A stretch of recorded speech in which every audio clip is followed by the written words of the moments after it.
Hi everyone and welcome back to another video. Today we're going to explore the difference between borderline personality disorder and the pseudo-borderline schizoid. Some people might think that there's no way that someone who's schizoid could be confused with someone who's borderline, and it's understandable because they're fundamentally two different types of personality functioning. However, in this video, I'm going to show how the pseudo-borderline schizoid can look like borderline personality disorder on the surface, why this is, and what the fundamental underlying differences are between these two personalities. The pseudo-borderline schizoid is a subtype of schizoid that was identified by J.F. Masterson. We've already looked at the pseudo-narcissistic schizoid in the last video, so if you would like to watch that, I will link it above and also in the description below. The other subtypes are avoidant schizoid, secret schizoid, and also the classic schizoid. Borderline traits exist on the spectrum, like so many other traits, and they can range from healthy to pathological. It's been shown that borderline traits can be useful for human survival. From an evolutionary standpoint, these traits are associated with emotional sensitivity, strong attachment needs, and heightened reactivity, which could have helped early humans to form bonds and also to respond to social threats. Non-pathological emotional sensitivity can be an asset when paired with emotional regulation skills, helping individuals to connect deeply with others, empathize, and form strong relationships. As we can see, these traits can be useful in group bonding and in helping people to feel close to one another. How to tell if borderline traits are unhealthy? When borderline traits are healthy, an individual would have healthy emotional sensitivity. This involves strong emotional awareness, deep empathy, and the ability to form meaningful connections whilst maintaining their independence. When borderline traits become unhealthy, this can lead to extreme emotional dysregulation, intense fear of abandonment, and unstable self-identity that disrupts relationships. The signs that borderline traits have become problematic: extreme fear of abandonment, leading to impulsive or destructive behaviors, unstable relationships, alternating between idealization and devaluation, intense mood swings that feel uncomfortable or uncontrollable, and chronic feelings of emptiness or identity confusion. When borderline traits are maladaptive, this can lead a person to become very insecure, and they can swing between loving and hating someone. And because their emotions are unstable, this can lead to outbursts, disagreements, and conflicts within relationships. In conclusion, emotional sensitivity is a strength when regulated, but extreme borderline traits can cause instability and disrupt self-identity and relationships. So where is the overlap between borderline personality disorder and the pseudo-borderline schizoid? The three traits that Guntrip outlined that correlate with the pseudo-borderline schizoid are loneliness, depersonalization, and regression. As we go on, we'll see how these three traits can cause borderline-like behaviors in a schizoid individual. I want to add that I made a video called "Do Schizoids Really Prefer Solitude, or do they really prefer to be alone?" This contradicts the common stereotype. If you want to watch the video, I'm going to link it above and also in the description below. In this chart, we're going to look at the difference between borderline personality disorder and the pseudo-borderline schizoid side by side. This is mainly going to highlight the differences. Starting with use of borderline traits. I'm going to say BPD for short, for borderline personality disorder. In BPD, it's used to seek emotional closeness and avoid abandonment. In the pseudo-borderline, may temporarily exhibit borderline-like traits under stress, but ultimately seeks emotional detachment and autonomy. Core motivation. In BPD, seeks emotional validation, fears rejection and abandonment. In the pseudo-borderline, seeks autonomy and emotional detachment, oscillating between emotional neediness and withdrawal to avoid engulfment. Primary defense mechanisms. In BPD, it's splitting, seeing people as all good or all bad, impulsivity and projection. In the pseudo-borderline schizoid, it's withdrawal, intellectualization, and fantasy. Sense of self, BPD, unstable self-image, fluctuates between self-love and self-hate. In the pseudo-borderline schizoid, sees self as fundamentally different, disconnected, or alien, may intellectualize emotions rather than experiencing them deeply. Interpersonal relationships, BPD, intense, unstable relationships characterized by idealization and devaluation. The pseudo-borderline may form attachments temporarily, but withdraws when intimacy feels overwhelming. Relationships are often inconsistent or superficial. Underlying fear. In BPD, fear of abandonment, seeks reassurance and emotional connection. In the pseudo-borderline, there's a fear of engulfment and loss of autonomy, temporarily seeks connection in times of distress, but retreats when closeness feels threatening. Emotional response, BPD, highly reactive, experiences extreme mood swings and impulsive behaviors. And in the pseudo-borderline, suppresses emotions but may exhibit situational emotional distress. Distress is often intellectualized or depersonalized rather than externally expressed. Response to criticism, BPD, deeply wounded, reacts with anger, depression, or self-harm. And in the pseudo-borderline schizoid, feels unseen or invisible, may react with withdrawal, existential panic, or intellectual detachment, but really seeks a direct validation. So we can see that there is a difference in how they're acting. This is going to become clearer as we go on, because we need to look at the reasons like why the pseudo-borderline schizoid could be mistaken for having BPD. Why does the pseudo-borderline schizoid look like BPD on the surface?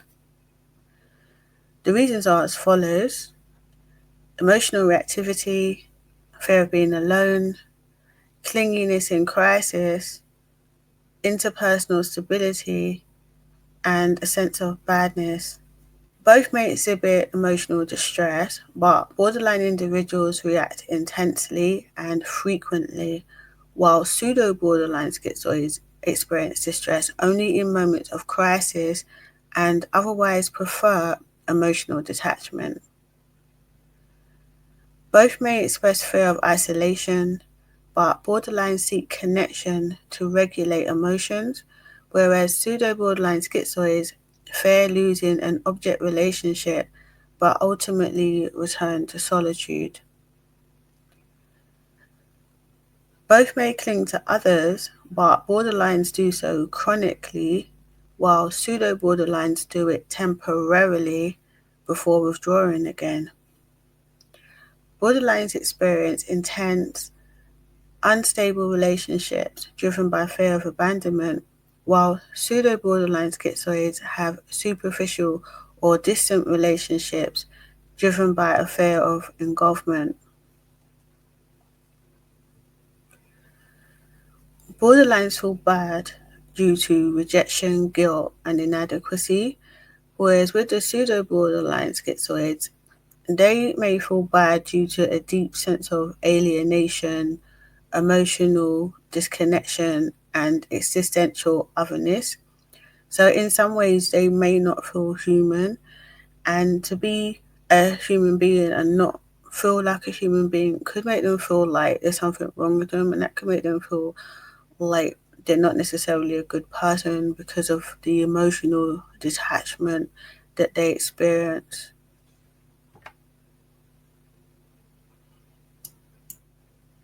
Masterson identified 3 core sensitivities, and I spoke about this in the pseudo-narcissistic video. People with borderline personality disorder have a core sensitivity of separation, and this is what causes their fear of abandonment. On the other hand, schizoid individuals have a core sensitivity that is focused around safety, and so they fear being controlled or engulfed. In order to understand which personality adaptation someone has, it's important to look at what is the underlying fear rather than the surface behaviors. So we've got a case study here, and the case study is about Sarah, who's a 29-year-old graphic designer. This is going to pull together everything that we've talked about in the video thus far, so you can see how this would play out in a real life example. Sarah sought therapy at the insistence of her partner after repeated conflicts in their relationship. At first glance, Sarah's extreme emotional reactions, fear of being alone, and desperate need for reassurance suggested borderline personality disorder. She described herself as unable to function without her partner's presence and would panic at any sign of distance or disinterest. In the initial sessions, Sarah expressed a fear of abandonment and described herself as needy and clingy. Frequently tested her partner's commitment by threatening to leave fast, only to immediately panic and beg for reconciliation. She became overwhelmed by anxiety and depersonalization when her partner was not immediately available. Reported feeling deeply disconnected from people, but still experiencing an intense need for attachment. She struggled with intimacy, often withdrawing emotionally, even when she craved closeness. Her external behavior fit the classic traits of BPD, but something was missing. She did not engage in extreme interpersonal chaos often seen in true BPD cases. Her fears of abandonment were intellectualized rather than purely emotional. Unlike BPD patients, she would not lash out or manipulate when feeling abandoned. Instead, she would withdraw into isolation and self-reflection. Periods of extreme emotional need alternated with long phases of cold detachment, making it hard for her to maintain consistent emotional engagement in relationships. So what we see here is someone who has a need for someone to be around, but at the same time is emotionally detached and withdrawn. She seems to go into a state of anxiety when her partner is not available or around. And this is linked to existential panic rather than an emotional desire for love. I'm going to explain this further because it is pretty complicated, but I think that the pseudo-borderline schizoid really does exemplify the paradoxical nature of the schizoid condition. So I'll go on. The key indicators that Sarah was a pseudo-borderline schizoid. Through deeper investigation, Sarah's borderline-like traits revealed themselves as temporary responses to stress rather than core aspects of her personality. Rather than truly seeking connection, she feared losing an object relationship entirely, a schizoid defense rather than a borderline attachment strategy. Her neediness was situational, whereas with BPD patients, they experience chronic emotional instability in their relationships. Over time, Sarah's primary coping mechanism was withdrawal and avoidance, not self-destructive behaviors or emotional dysregulation. What we see with the pseudo-borderline schizoid is that they have a deep sense of depersonalization, they're very withdrawn and emotionally detached, and they have issues with feeling like a human being, feeling alive, and feeling that they're part of the world. So they can really like fall into the void when they're on their own and go into a state where they don't feel like they're a real person. And so having another person around enables them to feel anchored, like a psychological anchor, to make them feel that there's somebody there in the world because they don't feel like they exist. So by having another human being around, it can make them feel that they're part of the human race. When they feel that that person is too far away or distant, they can panic. Now, this isn't emotional like with BPD. This is an anxiety driven response. So it doesn't mean that they're longing for love.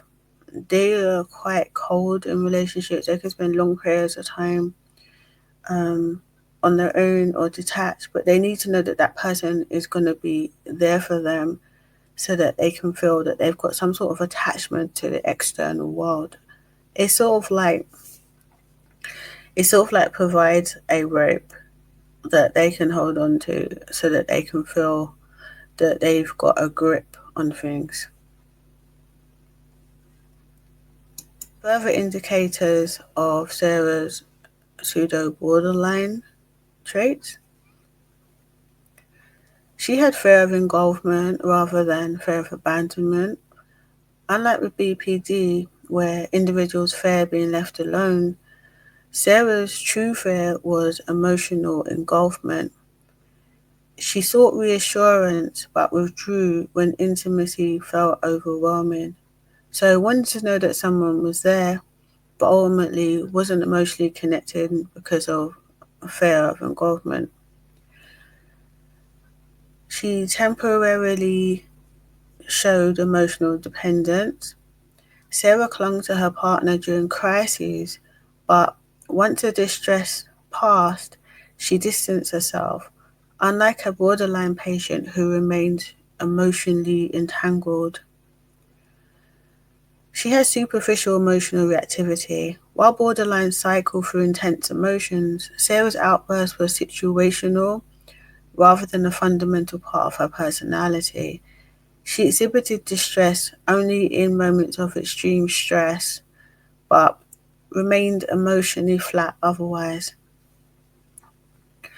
Brief but distant relationships.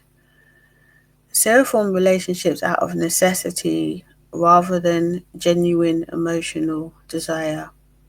She feared being alone, but found deep emotional intimacy uncomfortable, leading to short-lived and unfulfilling partnerships. Episodes of existential detachment. When Sarah felt disconnected, she didn't react with rage or impulsivity like a borderline patient. She felt numb, dissociated, and emotionally detached. Fear of dependency, not rejection. Borderline patients fear being unlovable. Sarah feared becoming dependent on someone and losing her autonomy. When relationships felt too close, she pulled away. So we can see here is there's a lot of contradictory behavior because the pseudo-borderline schizoid is, I think, one of the most complex types of schizoids, and these traits can manifest in different ways. I am going to be doing another case study because I think this is pretty complex, going into more detail and showing a relationship between a pseudo-borderline schizoid and their partner, so you can really see how these two interacted with each other. Breaking the pseudo-borderline facade. As therapy progressed, Sarah began to acknowledge her underlying schizoid defenses. She displayed emotional distress in relationships, but ultimately withdrew from deep emotional intimacy.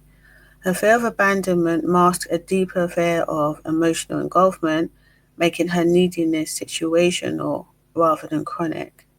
She longed for connection but felt threatened by it, explaining her paradoxical tendency to cling to relationships yet feel relief when she was alone. So really, it's like being between a rock and a hard place, and this comes down to the schizoid dilemma that Guntrip talks about, that if she got too close to someone, she felt overwhelmed, and so she had to keep her distance, but she didn't want to be too distant from them because she felt like she was losing the connection with them and the outside world. And this is linked to object constancy. With the pseudo-borderline schizoid, there's definitely issues with object constancy, and it can be like if someone isn't present, it's like they don't exist. And that's why they are really chronically alone when no one is around, because they can't really hold on to the thought or the image or the emotional attachment to the other person when that person isn't present. 5 key takeaways about the pseudo-borderline schizoid and misdiagnosis. Pseudo-borderline schizoids are often misdiagnosed as having borderline personality disorder. Their border-like behaviors are crisis responses, not core personality traits. They experience emotional distress, but ultimately withdraw rather than seek connection. They struggle with a sense of alienation, not fear of abandonment.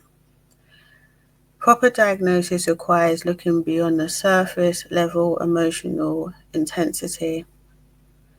Final thought.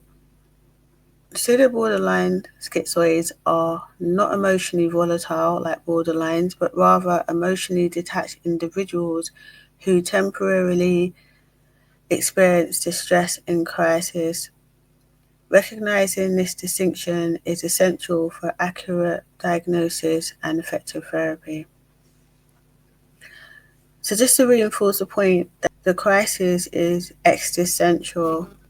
It's about feeling alive. It's about feeling in touch with the outside world and maintaining some sort of object relations and a connection with another human being, even if it's not an emotional attachment, as much of a relationship as they can. And even if it's just having a person there and being withdrawn or detached in their company, just having that person physically present can mean a lot to them. We go back to Guntrip, we can see how the loneliness, depersonalization, and regression influences the pseudo-borderline schizoid, causes them to feel extreme isolation, detachment, and that they don't have a sense of self, and why they might want to psychologically anchor themselves to another human being.